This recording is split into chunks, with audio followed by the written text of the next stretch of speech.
ദേ ആ, നോക്കി, എന്താ? ഞാൻ ഒരാളിവിടെ തനിച്ചാണെന്നുള്ള ഒരു വിചാരമില്ല ചേട്ടന്. Duty duty. സ്റ്റേഷനിൽ ഒരുപാട് ജോലി ഉണ്ടായിരുന്നടാ. ഞാനൊന്ന് കുളിച്ചേച്ച് വരാം. ഉം.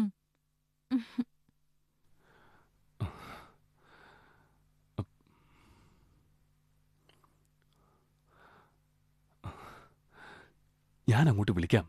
ആ ശരി. ഉം. ആരാ ചേട്ടാ?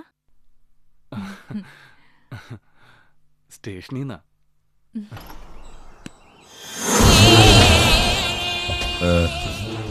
சொல்லப்பா, என்ன இருக்கு விசேஷம்?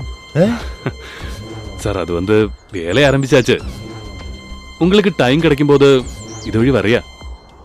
ஆ, சரி சரி. அங்க ஏச்ச பணத்தை கிடைச்சாச்சு இல்லையா? கிடைச்சாச்சு சார். சரி, வந்த அப்புறம் பார்க்கலாம். ஓகே. சரி சார், ஓகே.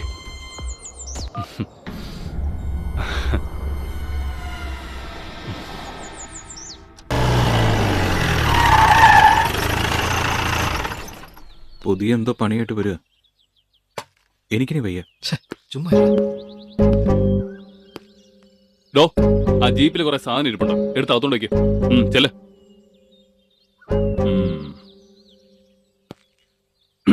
രാഹുലേ സാർ. കുഴപ്പമൊന്നുമില്ലല്ലോ? ഇല്ല സാർ. ജോണിക്കുട്ടി സ്വന്തനല്ലേ? സുഖമാണ് സാർ. പിന്നെ ഇവിടെ കുറച്ച് മാറി നമുക്കൊരു ചെറിയ കൃഷിസ്ഥലമുണ്ട്. അവിടെ കഞ്ചാവിന്റെ കൃഷിയാ ചെയ്തുകൊണ്ടിരിക്കുന്നത്. അതൊക്കെ ഒന്ന് ഡെവലപ്പ് ചെയ്തെടുത്താ നിങ്ങൾക്കും ഗുണം ചെയ്യും. ആ, അപ്പോഴേക്ക് ഈ കൊലപാതകം ഞാൻ ആരുടെയെങ്കിലും തലയിൽ കെട്ടിവെച്ചോളാം. എന്താ? ശരി സാർ. പിന്നെ സാധനങ്ങൾ എന്തെങ്കിലും വേണമെങ്കിൽ ദാ അവനെ കടയിൽ പറഞ്ഞു വിട്ടാ മതി. നിങ്ങൾ പുറത്തിറങ്ങണ്ട കേട്ടോ. ആ എസ് ഐ നല്ല ചൂടില്ല. ഇനി അയാൾ എങ്ങാനും കണ്ട അത് മതി. ഓക്കെ? ശരി സാർ. പിന്നെ എന്തെങ്കിലും പ്രത്യേകിച്ച് ആവശ്യമുണ്ടെങ്കിൽ ഞാൻ തന്ന നമ്പറിൽ എന്നെ മാത്രം വിളിക്കുക. ശരി സാർ. അപ്പൊ നാളെ മുതൽ നമുക്ക് കൃഷിപ്പണി തുടങ്ങാം. എന്താ? 2-3 പേരുടെ പണിയൊക്കെ അവ ഒറ്റയ്ക്ക് ചെയ്തോളും. നിങ്ങൾ ആളായിട്ട് അവന്റെ കൂടെ നിന്നാ മാത്രം മതി. ശരി എന്നാ. Okay sir.